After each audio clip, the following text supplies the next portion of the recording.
what's up you guys? It's Simon. Welcome back to my channel. So we are finally into 1 week of Inktober, which is super exciting because this is actually one of my favorite pieces so far.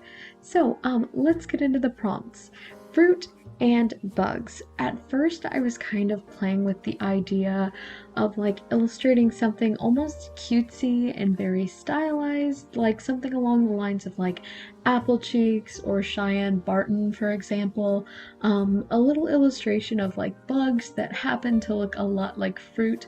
I sketched a little peach bug that was somewhat like a ladybug, but with like leaf antennas, and the wings were like a little peach gradient.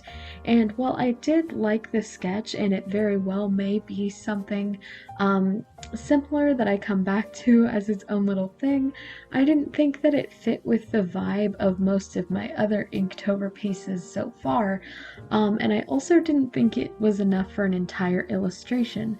If you do want to see those little doodles though, you can check out the Patreon, where for as little as $1 a month you can gain access to all of the past and future illustrations, like behind the scenes sketches for all of the Inktober illustrations, and a ton of other cool things like shoutouts, wallpapers, coloring pages, Etsy and commission discounts, extra speed paints, and more.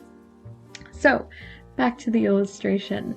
I decided to start thinking of the individual prompts a little bit more, and I thought of like this classic trope of like the apple with like a worm inside, which on its own was a little basic, so I decided to combine it with sort of another familiar little apple trope, which was the poison apple.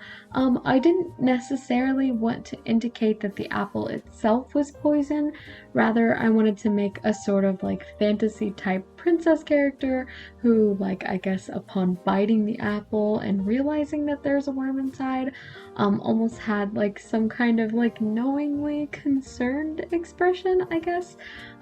I wanted the illustration to kind of tell a story, and while I myself don't know exactly what the worm indicates for her, I did know that I wanted to try my best to make it clear that she does, know what it indicates. So I also had a lot of fun with the details in this illustration.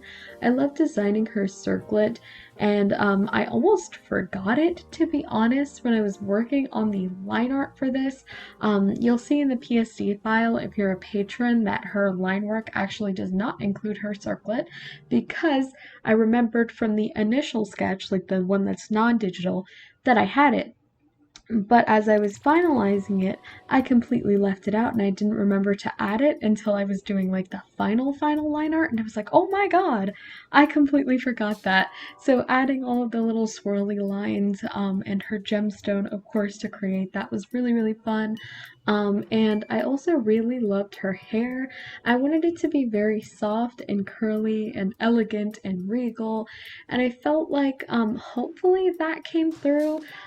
It didn't exactly end up the type of hairstyle that I wanted it to be, just because of the nature, I suppose, of the illustration. It was more of like a shoulders up piece, and I kind of wish I had done like almost like a waist up illustration, which I'll talk more about later. But I had a very specific idea for her hair, and although it didn't come out quite like I was expecting it to, I still really liked drawing all of the little curls.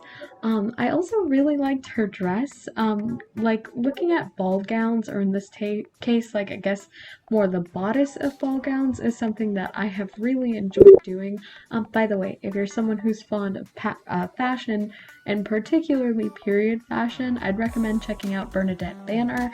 She recreates some amazing dresses and vintage dresses, and her videos are super informative, but also like incredibly relaxing. I only discovered her like kind of recently, and she's just really like amazing to watch. And yeah, anyway, back to the illustration again.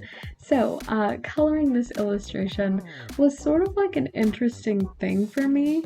At first, I'd initially planned to do a mixture of Copic and watercolor to indicate almost like a depth of field sort of thing, but as I was doing the line art, I completely forgot to do her head and pencil rather than actual line art, because like I said, I was planning to have that be more so in the background and have her arm and the apple be more at the forefront. Obviously, I still wanted the head to be visible and such, but I accidentally did the entire thing in line art because of all this pre-planning. Sometimes plans that I'd had for certain illustrations get forgotten by the time I reach the line art stage. This happens quite a few times, especially within these next few batches. So I ended up deciding to do the entire thing with Copics, which I also think was kind of a good thing, because you guys will hear in tomorrow's video, I have not had a good streak with watercolor for the past few days.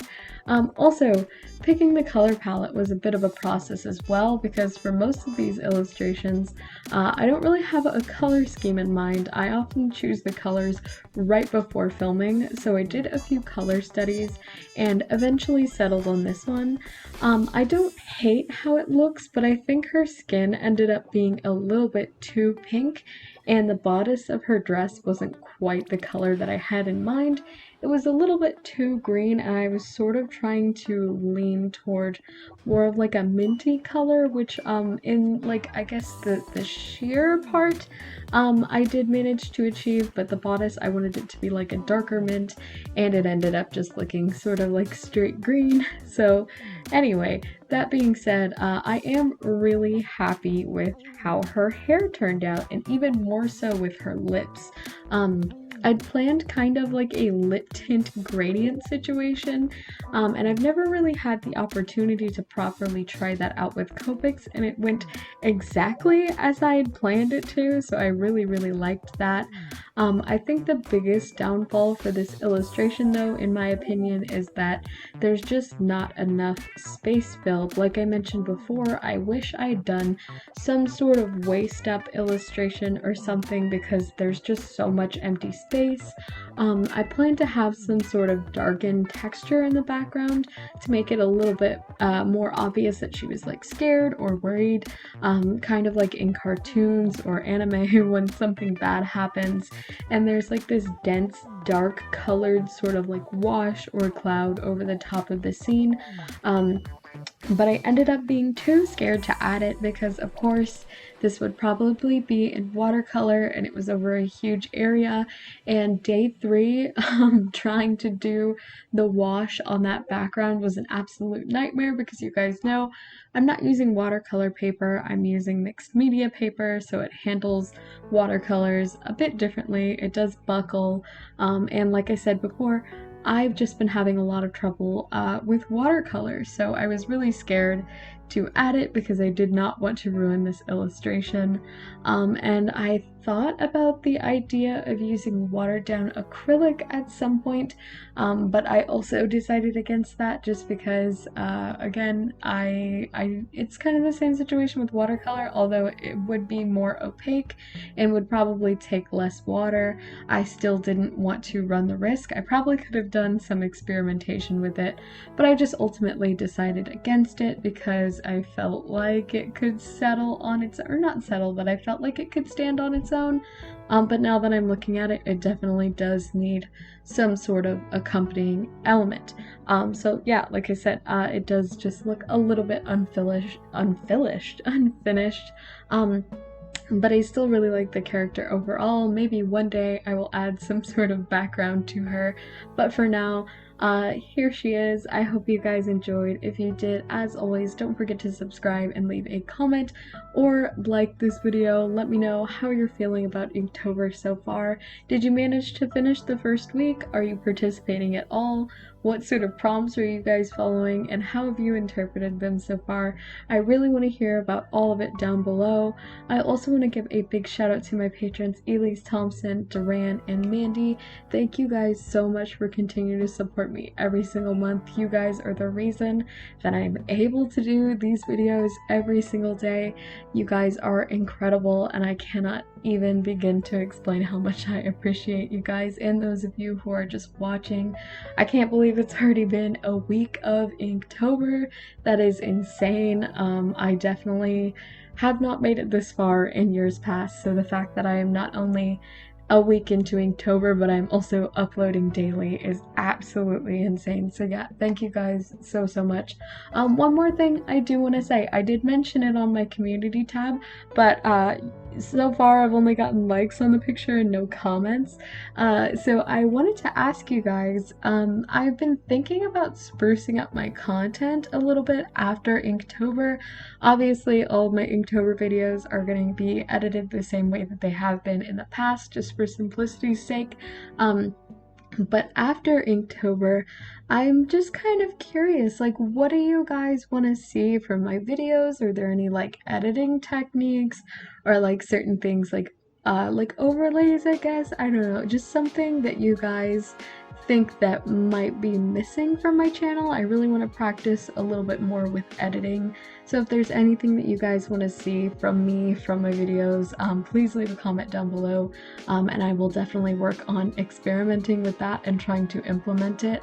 I have a lot of changes planned for the channel come next year. I know it's a little bit soon to be saying that, but it's almost next year. It's almost 2021, so I definitely am trying to plan ahead and think of all of the new things that I can do for you guys. So yeah, like I said, if there's anything that you guys can think that you really want to see from me, please let me know down below and I will do my best. So yeah, like I said, thank you guys so much for watching. I love y'all so much, and I'll see y'all tomorrow. Bye!